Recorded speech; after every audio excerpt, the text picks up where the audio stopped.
That bunny can jump. Friends with bed. Friends with bed.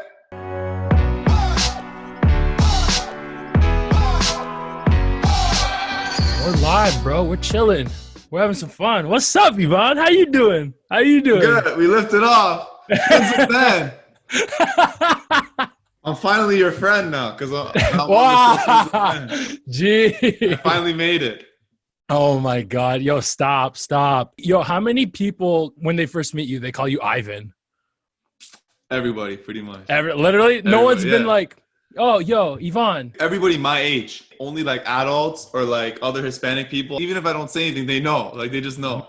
Remind me your background again. Born in Argentina and dad's from Iran.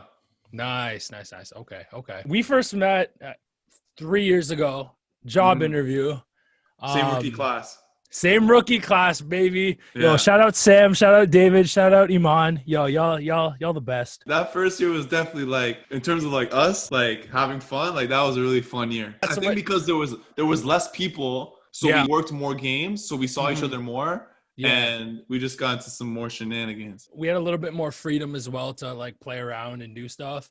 Obviously, we'll get into a little bit of it later, but clamp down with a few things. But man, during our interview, after the fact, there was like, I would say 4 people that I was like, okay, they're for sure in. You were one of the prime ones because I was like, man, this guy's energy is on like a whole nother level. I don't know. It's always weird in those situations because I felt like I did, for the most part, the best that I could. But it's also like I know how it works. You never know, right? Like even if you think you did well, you never know what they want.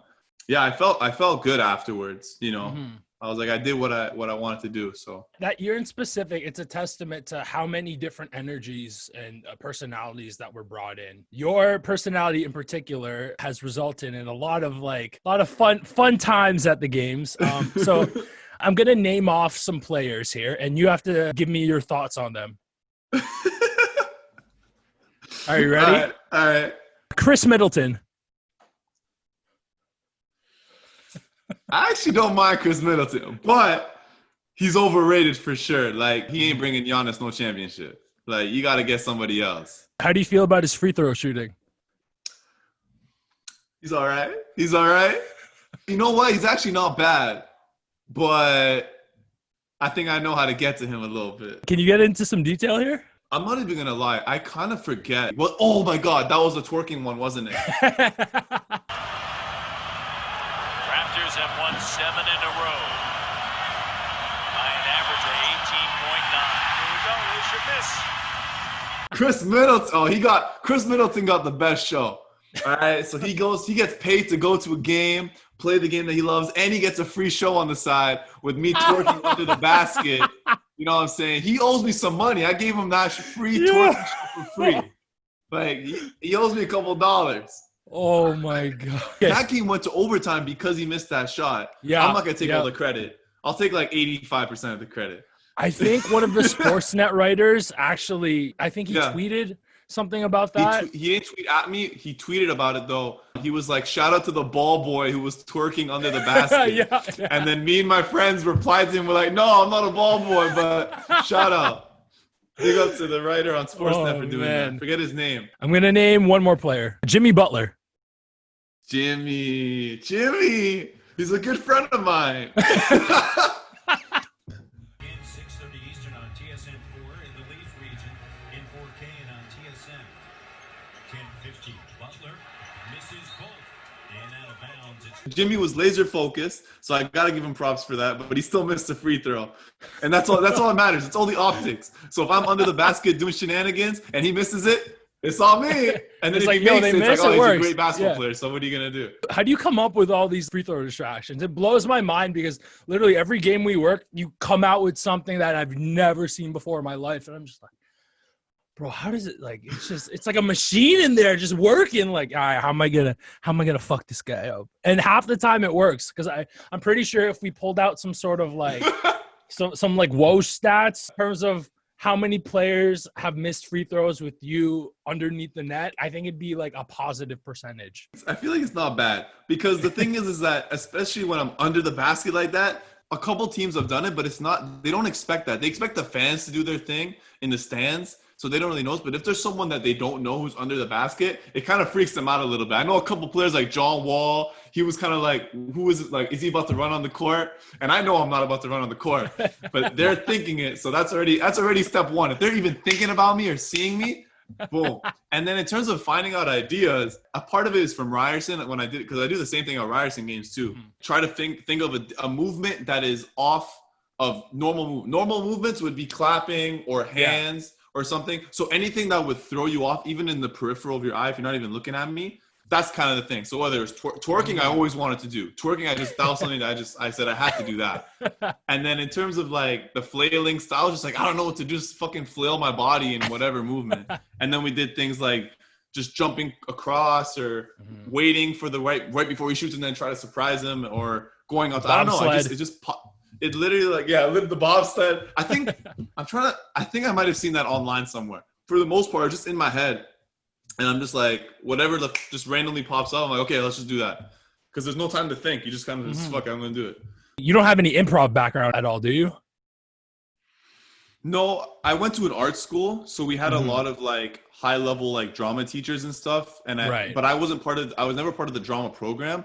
But those teachers would still teach the normal drama classes. I was thinking about going to Second City and doing like their courses and stuff. I feel like you would absolutely thrive at Second City, like absolutely, without a doubt. I feel like it'd be fun. I think I should do it. But before COVID, for sure, it was something that I was going to consider. But then, anyways, I'll have to wait. But for sure, it's definitely been on my mind. You know, you're working as a Raptors hype man, so you're working in basketball, but you do have a strong background in soccer, do you not?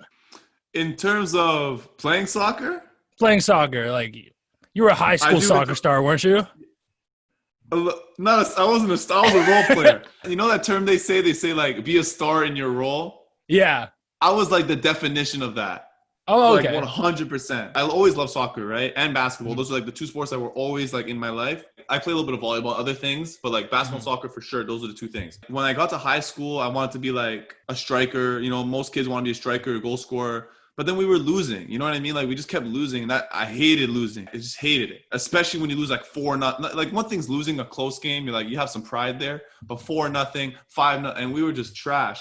And then one summer I was playing with my buddy and I was playing striker and he was playing in the midfield. And then for whatever reason, I think we got scored on. And we're like, we need some help on the defense. And I just said, fuck it. I'm going to play defense and see how it goes. We ended up winning that game. And then literally ever since then, I started playing center back. I won like 2 summer championships, the season and the playoffs. Because it's separate. It's like kind of like, you know, like the league and then the cup.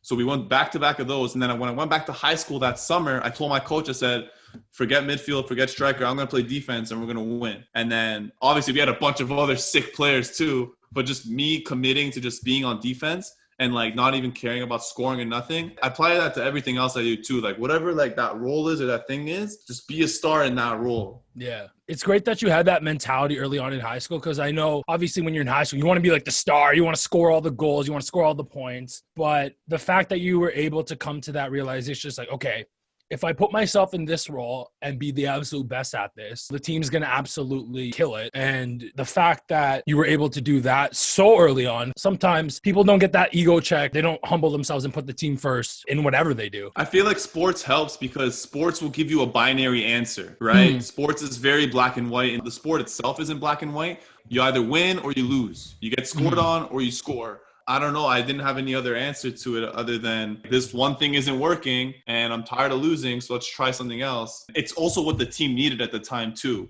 They already had enough strikers. They had great scorers and midfielders. So I was like, F it. I didn't care. Don't get me wrong. Obviously, I want like the attention. I want to be like, you know, the big man on campus or whatever that is. But I can also see results. I just said, fuck it. You said that you went to a theater school, right? Obviously, with your charismatic personality and doing all the things that you do, if people met you for the first time, they'd automatically think, oh, he's one of those guys who performs on stage. But when you went to Markham Theater, you dabbled more in stage production. Hold on. Did I tell you this beforehand in the past? Nope. I wonder if I put it online somewhere. How does he know? How does he know? So I had a co-op class in grade 11, and I wanted to do like, it was either radio or television. I said, put me somewhere for radio and television. And my profs, you know, it's not their fault. They weren't that well connected. So they thought it would be a good idea for me to be in theater because it'd be something that was, you know, a little bit exciting and you do different things. In terms of the behind the scenes stuff for that specific marketing theater, it's very fast paced. Like, it's like you got to learn quick, and then you got to learn about the cables and the tech stuff and lighting. And there's not a lot of room for you to really like test things out. So mainly it was a lot of just moving things around. And then obviously like didn't take too much initiative because I didn't care about that side of the stage that much. Right. Like I had like 12-hour days, 13-hour days. You know, I had my fun there because for me, I'm always someone that I'll just find the fun in a lot of things. It's very hard for me just to be like a downer. But that was, I did a lot of like behind the scenes stuff there. And it also made me realize I'm not trying to be behind the scenes doing this type of work. Like I'm not, I don't mind it. I still do like camera work behind the scenes and stuff for other things. But like, I'm not trying to spend 12-hour, 13-hour days, especially with like stage stuff. Like I said, that's not it. It just wasn't for me, which was a good thing to find out. And, you know, maybe it was the environment too. There could have been a couple things, but I was just kind of like, this ain't it. Is that what led you to eventually doing on-air stuff for 102.7 in Rogers?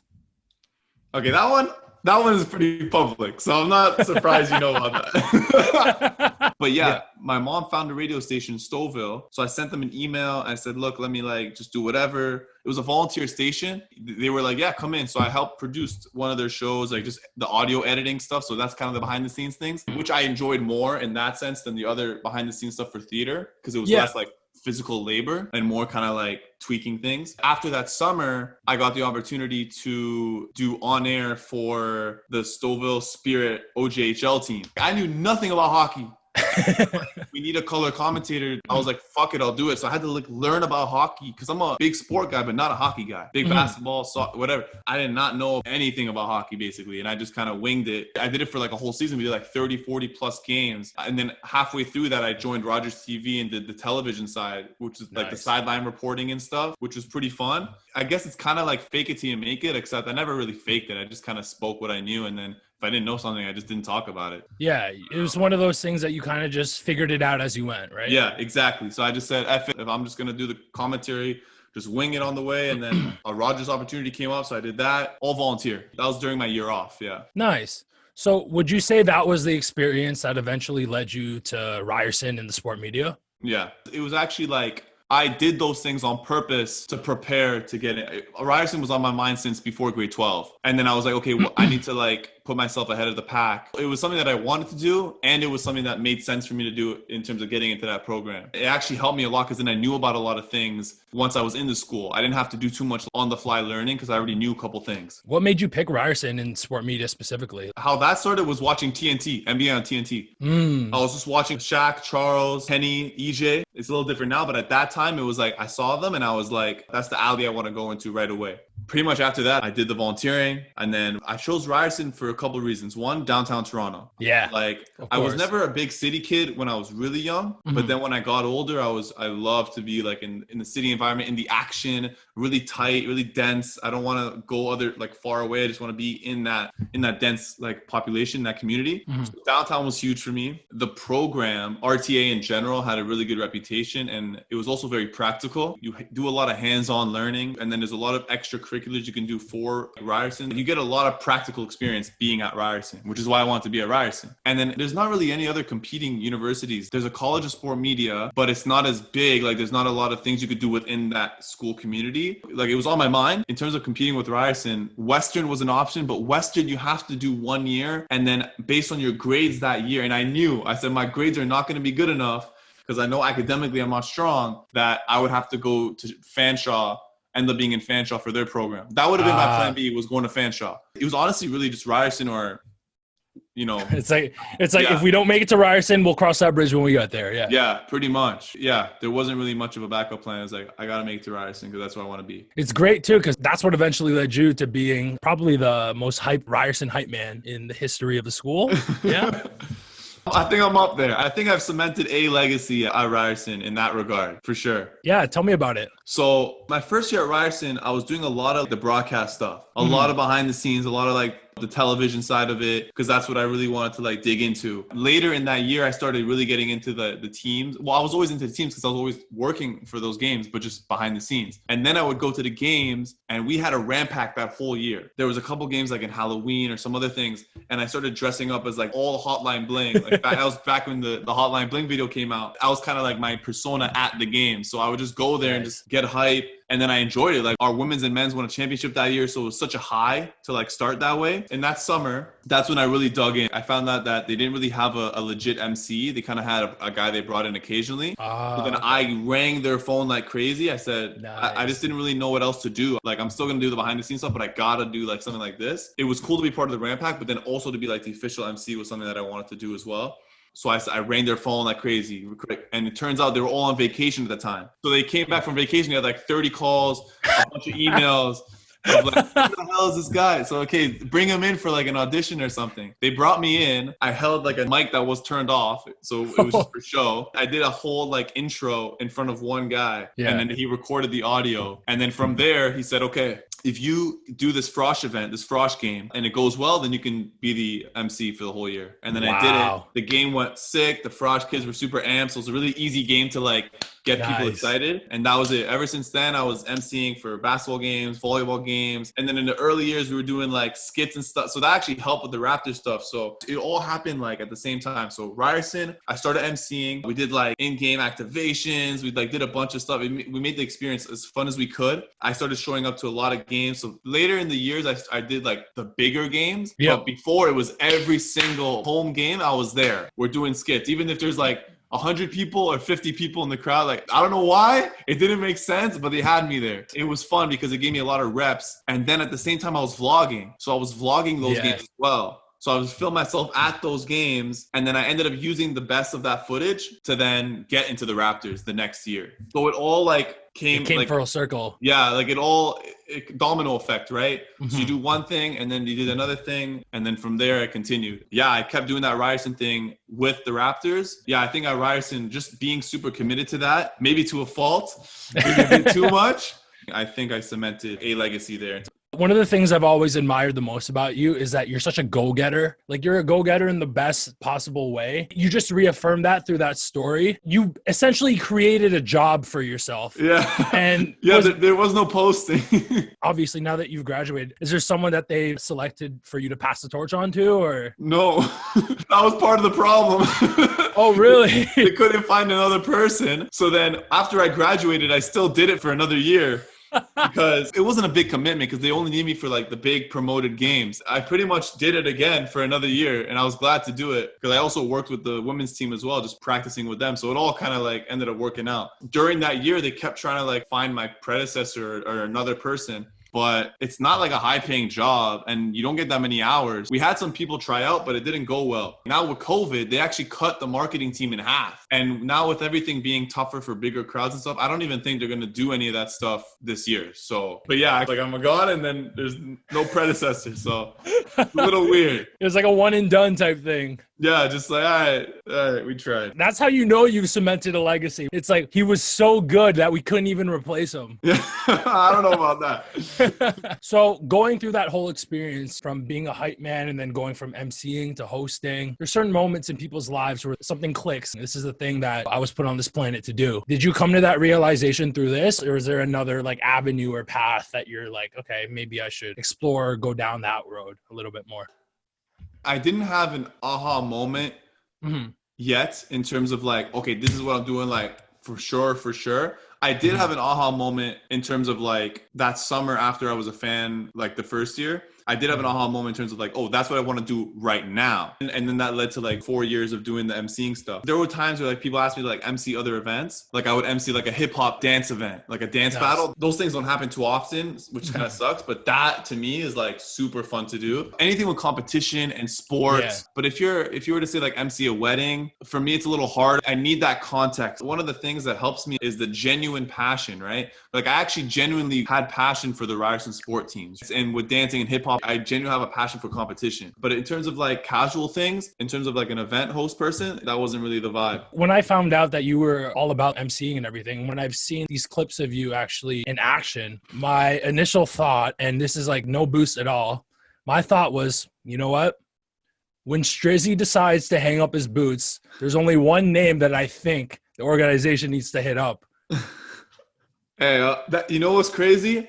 My plan was this summer, before COVID happened, was to hit up a bunch of professional teams, NBA included. I was halfway making a mixtape. Same thing what I did with the Raptors. I was like, okay, I did it with the Raptors. Now let's do it with other professional teams. Because obviously, when Strizzy's gone, it'll be on, when Strizzy is gone. I can't wait. You can't wait on that. That was on my mind in my first year with the Raptors. I told our boss at the time, he's like, what do you want to do? And I said, right now, short-term goal is take his spot. What was interesting, though, is when I started working with the Raptors, I noticed what Strizzy does is obviously the same thing I was doing at Ryerson. So here's the thing. I don't know if I was to take that position, I don't know how much leeway I would have to do certain things. So it's very like, okay, you come in, you do a couple like hits, you do like 3-4 hits, and then that's kind of it. What's funny is actually the first thought I had was if I were to ever take his position and Herbie was still around, I would want to actually give back the starters to Herbie. Okay. That would be the first thing I'd want to ask for is like, okay, let's give the starters back to Herbie and let him take over. But yeah, no, 100%. That was on my mind. And my goal was to literally hit up every single NBA team and every single other like professional team and be like,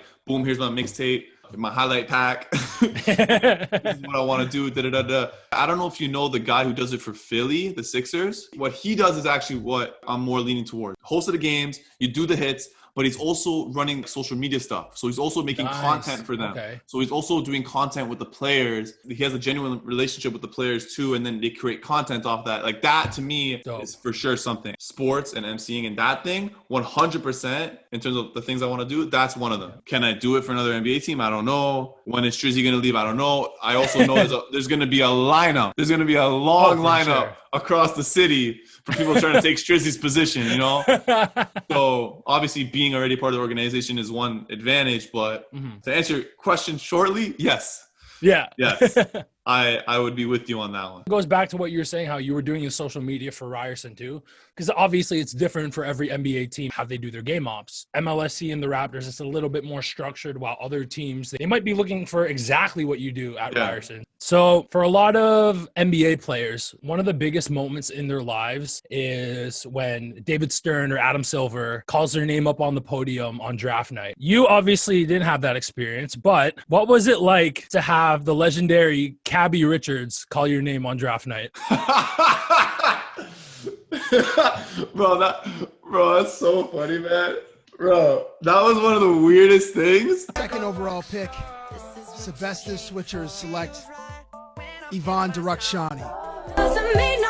It was just part of a school project. And because Ryerson's well connected, the students asked Cabbie to come and host the RTA draft, which is a production draft. And it's funny because I got the cursed number 2 number. The first thing my friend said is like, oh, number 2 in the draft is always like a cursed number or something. But that was so funny. He comes in late and everyone's like panicking because they had to go live, right? Like, oh my God, where's Cabbie? Where's Cabbie? And then he comes in and then he does it. And then the first thing he says to me when he drafts me is he looks at my shoes. I was wearing some like bright blue shoes. And he's like, I like your kicks. And I was like, hey, thanks, man.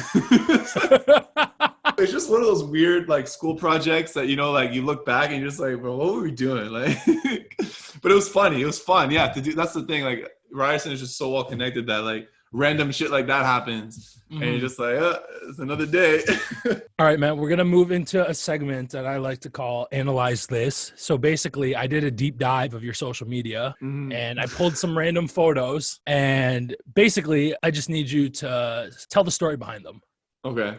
All right, you ready? Yeah. All right, tell me about this photo right here. Let's go. The biggest misconception of my life.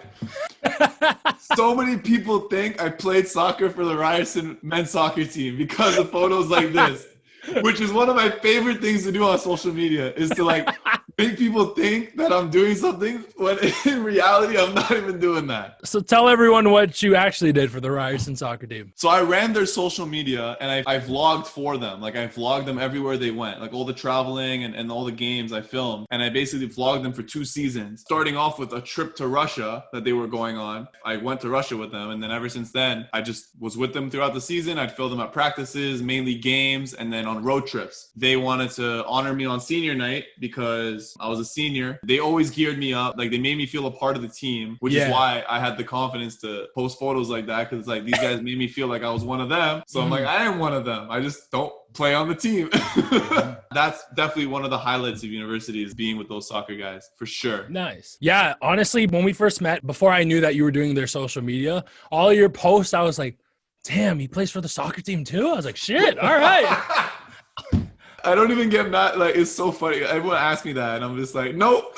Because obviously you're not going to think that like some guy who's hanging out with the soccer team is their social media guy, right? Like, especially when they're all dressed up, you know? Yeah, I have all the we had some fun times. From all of the like Instagram stories and various posts that you've made, it very much felt like a fraternity of a sense. 100%. Like, it was definitely like family atmosphere. The whole culture, which is also like comes back to Ryerson, is like their culture with their teams is unmatched. The way they make you feel like family is definitely one of the reasons why we get some D1 kids now who are coming in for that reason. You know, it's going to be a great culture, right? And we win games. Like, don't get it twisted. Like, we know how to play sports. So, were you there for when they played Duke? I wasn't at the game because it wasn't at Ryerson. That was kind of a big upset, because if it was at Ryerson, I would have actually hosted that game. Damn. And that would have been like huge for me. I would have been able to see Zion up close and all that. Yeah. But it was actually way out west of the city, and it was in the summer, so I wasn't in the city at all. So that was a bit upsetting, but that was definitely something cool, especially my friends are on that team, right? So for them to play against Zion and those guys, it was definitely something cool. So this photo in particular, I feel like is an iconic one. Oh, man. That is iconic. For so many reasons. That's the Frosh game, the first game I ever emceed with Ryerson. And that photo, my brother ended up recreating as an animated version of myself, which is now my profile for Instagram. And it's like my logo or whatever you want to say. But that's the beginning of it all, right? That's the start of me emceeing for sports in general. And that's the start of my connection with Ryerson as like promotions and as emceeing goes. And that's pretty much the start. If there's like an image to say like this is the beginning, and look, it's the origin story. And it's funny because it's the end of the game, so like half the people left too. You can see like the empty stands on the top left. So this is the beginning. That's dope. I'll pull up one more. This is actually the first photo that I pulled up because I was like, this is one of the dopest photos I've ever seen in my life. I feel like you'll know what this one is. Oh, man. Okay, I did have a feeling it was that one.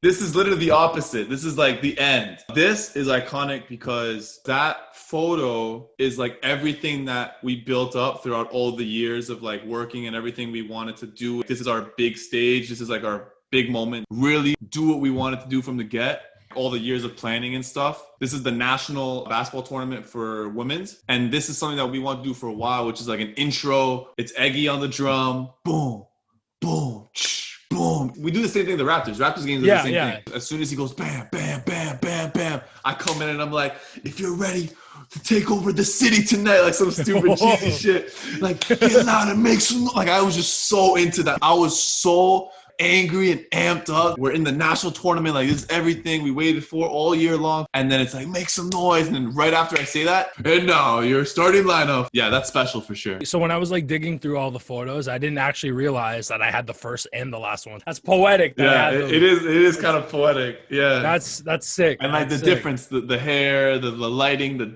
like everything is the like camera quality. Like, yeah. So you've gone viral on multiple occasions, specifically through reactions, whether it be 3 friends listening to XXXTentacion for the first time, or your mom and your brother watching you dance in the kitchen. A lot of your personality and your vibe has been very dance-centered because you just like to wild out, have a good time, and you just show that through your charisma and whatever you're performing or doing. What sparked that dancer in you? I always love that's day one. Dancing is day one. That's before everything. Before everything else, it was music and dancing. Always. Ever since I was a kid, we listened to Sean Paul. That's like one of the first songs I remember. Like, somebody give me to like Ricky Martin, Enrique Iglesias. My family just loved dance music in general. We used to play it all the time. Like, I was always bouncing around the house. I was like that kid who was like performing for the family. I did a couple dance summer camps and stuff. Like, I'm not a professional. Like, I don't know what I'm doing. But it's just the expression of music and movement and just showing your energy through movement and just enjoying it. Then I got Instagram. So it was like, now you guys have to see it now. Before it was just my family. Now everybody has to see it, right? It's like, too bad. I'm dancing, I'm doing whatever. And like, it's funny, like I don't even consider those moments viral, like those 2 videos, because they got a lot of views. But viral to me is Kiki. Okay. That to me is viral. Those are moments were cool because it's like you post a bunch of stuff and it's like, whatever, nothing happens. And then all of a sudden you like look on your phone and it's just like, what the fuck? A 30-second clip I just put of these girls reacting to X. I was like, what? And then the TikTok, it's the thing you put the least effort into. You know what I mean? So that it makes you just want to put no effort, just do whatever. Do nothing, you know what I'm saying?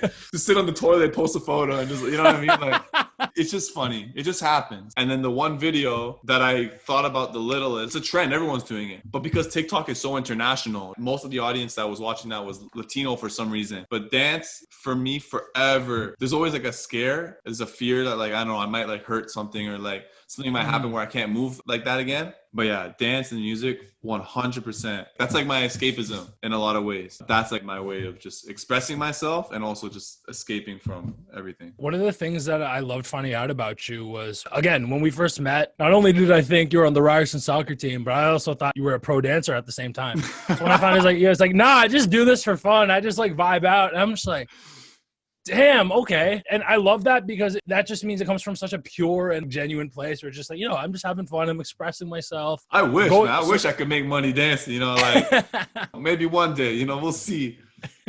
It's definitely something that, I just love it too much. Out of all these different traits of your personality, the one thing that kind of ties them together is your confidence in, I'm going to be me. I'm going to put it out there. I'm just going to have fun. What I want to know is like, where does that confidence come from? That no shame in posting yourself and being true to yourself, not caring what anyone thinks.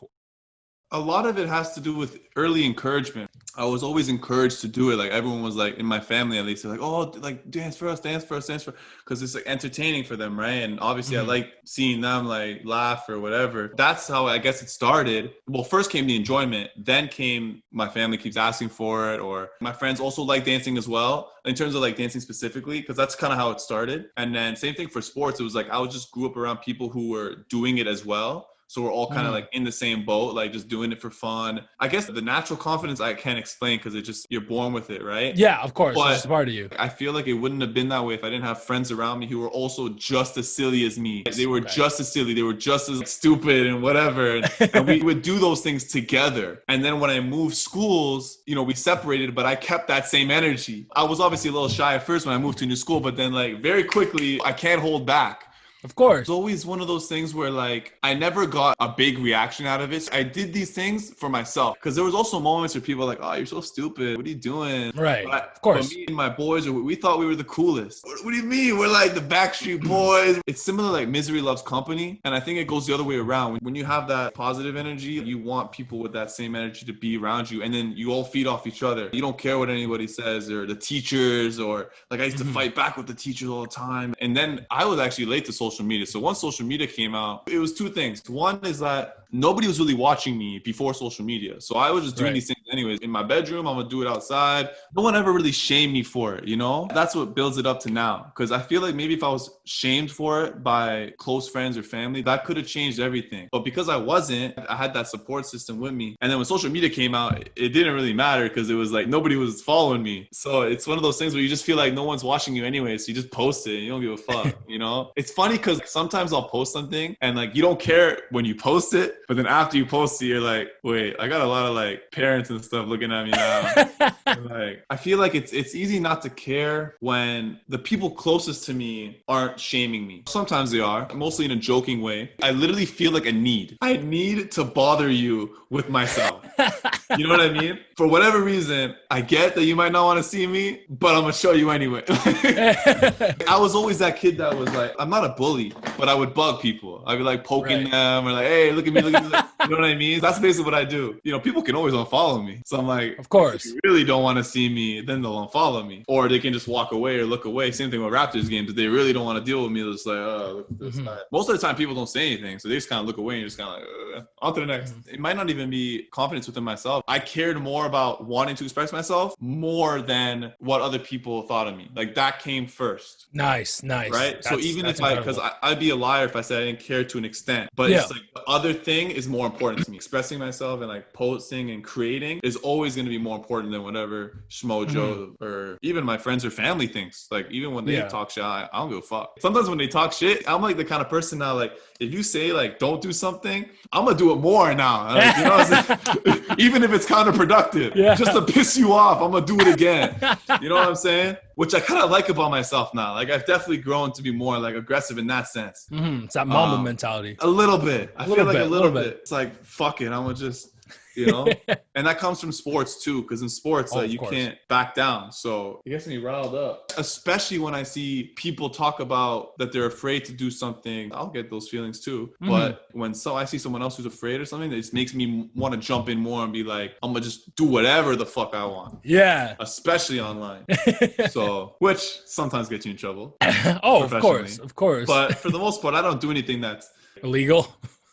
Well, one, illegal, and I guess also like, what's the word? Like something that's hateful. You know what I mean? Like distasteful, It's like random shenanigans rather than like going after a certain person or whatever. Yeah, it's the same philosophy that stand-up comedians have, where it's like, as long as you're not attacking a certain group of people. Well, sometimes they are. Yeah, true. But in a comedic way. And then obviously the encouragement from other people gasses you up more. Oh, of course. I think that's the greatest part of it. From very early on, your family and friends were all very, very encouraging towards you. Oh, yeah, like entertain us, do this, do that. Because, of course, you have that natural confidence, but it also builds it up to the point where you have like the thickest skin in the sense that, I can do whatever I want. And at the end of the day, the people who love me. And that's all that matters, you know? Yeah. Let's say like I had a close friend or something and he hit me up and was like, bro, what you did was morally wrong. Like if it starts to hit that territory, then it would actually hurt. But not just that, but also having people who are actually like me. Because obviously when we grew up, my friends kind of calmed down a bit. I didn't. I kind of went crazier. They didn't. But when you're young and you have that, it's kind of like you have a group of like hooligans, you know? Yeah. So you feel like you have backup. It's like, oh, you gonna say something about me? I got my boys here. Like that was also the second part of it. That's huge. Of course. Do you feel that because of this attitude and mentality that you have toward being unabashed and just being yourself and posting it online and just not caring about whatever people think, also combined with the fact that you love to just push out content because you're the biggest TikTok star I've had on this podcast, a couple 40,000 followers here or there, a couple million views here or there. No big deal, You know what's funny though? Like, I don't even think about it that way because it's kind of like what we talked about earlier. It was like, I have a lot of self-awareness, especially with the app TikTok. It just has so many users that people are following people very fast. Same thing with Vine, early stages Vine. Every app has that stage where like people just follow people quick if they're posting a lot of content, if they somewhat like it. And the other thing too is I know pretty much 90% of my followers came from that one video. You know what I mean? So it's not like I have like 40,000 fans because these people aren't like hitting me up. That kind of gives me kind of like a reality check in a sense. I don't see it as a big deal because it's not. Same thing with the YouTube thing. All my subscribers came from that XXX video. So it's kind of like a motivating factor too. It's like, okay, I got to keep doing something to build a real audience. Yeah. You know? We'll wrap this up with some rapid fire questions. Soccer or basketball? Basketball. Because I love soccer, playing it. I don't like it as much watching it. From high school to everything, it's done so much for me, but basketball will always be that love. Soccer, like I need my friends there to enjoy it. Basketball I can do by myself, especially with the Ryerson stuff too and the Raptors. Like basketball I just love the game. I love the game too much.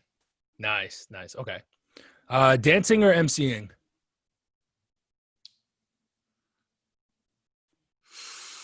That's tough. That's tough because one is like a job in the sense that like you got a mission. Like dancing I could do anywhere. I could do it in my room. I could do it here. I could do it there. Sometimes I dance when I MC, right? You know what I mean? Yeah, exactly. Oh man, dancing has to, because dancing is like, it's in my blood. Like MCing is something I love, but that's not in my blood. Like dancing is day one. OG. Okay. YouTube or TikTok? Right now TikTok. Oh no, that's tough. That's tough. YouTube is like the new TV now. That's the thing. You can get everything on. You can get TikTok on YouTube. Damn, because YouTube has everything. I wouldn't even be watching ESPN if it wasn't for YouTube. I wouldn't even know about Stephen A. Smith. I have to go YouTube because of everything it gives me. But right now, like you know, TikTok's awesome. It's like Vine back in the day. Yeah. It's just like, it's just the raw videos are just like, what the hell? It's just random shit. This is going to be the best stage of TikTok. TikTok. No, it's at its peak right now. Absolutely. Right? Like, it's the same thing in Instagram. Everything in its early stages before it gets like oversaturated is the most fun time. So your final answer is? YouTube. Okay. Why is watermelon the best fruit of all time? Come on. How do I even... Nobody... There is no way you can convince me that like a fruit is better than watermelon. Are you kidding me? Bro, come on, man. Okay, let me explain. Watermelon, like, it is so, like, refreshing. The amount of, obviously, people are like, oh, it's just, okay, anybody who says watermelon is just water is stupid. It's not just water. If it was just water, it would be water. But it's not water. It's watermelon. That means there's other elements to it. There's flavor, the texture, the vibe. You can just like, come on. It's not something that you can just have all the time. So it has that illustrious, it's a pleasure. It's a treasure. You know, it's something that you can't just pick. You can get it from a store, yeah, but like you don't have it every day. Like you don't have it on the like. Come on, man. It's just way better. Like there's no other way to put it. There's no other fruit that could even top it. Like I don't understand. Like cherries, strawberries. What else is a fruit? Like strawberries are nice, but like come on. Watermelon is by itself. It's just so pure. It tastes like, bro, like it tastes good.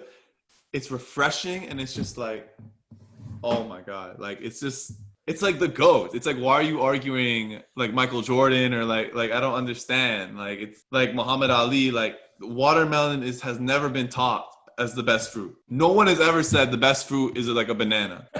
If banana was the best fruit, you wouldn't throw it in Mario Kart. You know, like I don't understand why. Like strawberries are just used as a sexual ploy. Like watermelon. Yeah. Recently with the Harry Styles song, he made it a little bit more sexual. You know what I'm saying? Like, come on, man. But like watermelon is just, you can use like everything. Everything is like just amazing about watermelon. The color, the shape, the texture, the taste. It's just so simple and just pure. Out of all the podcasts I've done, that might have been the greatest rapid fire answer to any question. Like, I'm not here to fuck around, man. That was perfect. That was perfect. I don't fuck around with watermelon. Because to me, the GOAT fruit is, depending on the day, it's between pineapple and mango. No, it's not even close. Those are two acquired tastes. Okay. You can't rely on a mango. Mango is nice, and you can do a lot of things with it, like with drinks and stuff, but you don't fuck around with watermelon. Anybody will enjoy it. Here's a watermelon. Oh, yeah, sure. Tastes good, like whatever, at a picnic or whatever. Mango is, I don't know. Pineapple, same thing. Pineapple gets a little bit more respect because of SpongeBob, but no. Okay, fair enough. All right. How do you feel about the movie Ice Age? Are you only asking me this because people say I look like Sid that one time? Is that the only reason why you're asking that question? No one knows the reference. All right, final question. What would you tell your 13-year-old self? What would I tell my 13-year-old self? Okay, grade 8? I would have said, ask those girls out. I would have said, make sure you dance with all them girls. I would have said, start posting YouTube videos. That's what I would have said as well. Start vlogging now. Beginning of grade 9, if I was doing that, oh my God, the memories and like the things I would have had on camera would have been, especially when you're young. Oh my God. Of course. I would die for like videos of at that age. And I'm going to be saying that like 30 years from now. I'm like, man, I got us early 20s, you know? Yeah, you got to ask those girls out. You got to dance with them. Bro, thank you for coming on the podcast. That was the most fun hours that I've had. That was dope. I loved it. Thank you, boss. I'm not used to like talking about myself that much, but no, see, that's why I started this. Everyone has such a unique story and perspective on life that it deserves to be spoken. And you never know who's listening or watching out there who is in a similar position to you, where they hear it and it's just like, oh, damn, these guys just like me, you know? 100%. But just know, this is only the beginning, man. Everything that's happened up until this point is like the prelude. I'm still at my parents' house. Same. We haven't even started. You know what I'm saying? Yeah. There's a lot of work to do. I'm excited for when we revisit this podcast, say 5-10 years from now, and you're like the biggest star on either TikTok or YouTube. This is how it's going to go. It's either going to be me crying about all the failures or it's going to be me popping bottles. Like, we did it, Ben. We did it. There's no in between. No. Maybe there. I don't know. But that's we'll how I see it. cross that bridge when we get there. I don't like the in betweens. Exactly. We'll cross that bridge when we get there.